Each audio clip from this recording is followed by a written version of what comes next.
In my 5th grade poetry class, we are playing a game. Each student stands in a line, and as I point to each kid, they're supposed to say a word that has the same beginning sound as the one before it. The word we start with is fish, and each child begins to chant in rapid succession. Fool, fat, fairy, failure, face, fake, and then the inevitable happens.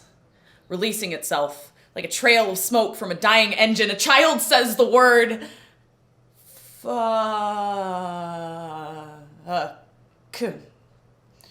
This kid looks at me like he just hit me in the face with a tuna, and the terrified hush descends upon the classroom. It is here that I pause. Now, in the world of education, there's already a lot of red tape. Included on the list of things I'm likely to get in trouble for talking about openly in a public school in California are as follows: war, violence, death, drugs, sex, sexuality, sex work, sexual identity, sexual orientation, rape, race, religion, incarceration, inequality, and whatever a school deems inappropriate language. Now, this is sad because these are some of my favorite topics, but mostly because I know that my students are already dealing with so many of these things.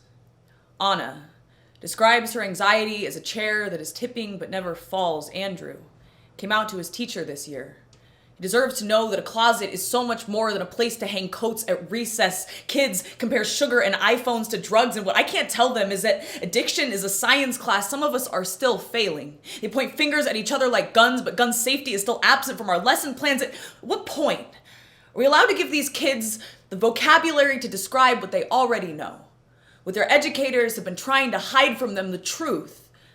This world is a fucked up place where we care more about F-bombs than real bombs. More about a corporate branch's broken windows and their willingness to uphold the glass ceiling. We're putting soap in our mouths while still calling gentrification cleaning up the neighborhood. We spend more money on Black Friday than time fighting for Black lives. So maybe the swear jar is not the right way to invest in our future anymore. Maybe children need to be taught how to be angry instead of just obedient, repeating the same things and the same mistakes over and over and over again so nothing ever actually changes. I take a breath and turn to the next child. All right, class, let's continue. Your next word is ship. And maybe I will get a phone call tomorrow. And maybe some parent will ask me what on earth I was thinking using inappropriate language as a learning tool. Maybe I will not think twice before clearing my throat and declaring proudly, I'm sorry, but I was just doing my fucking job.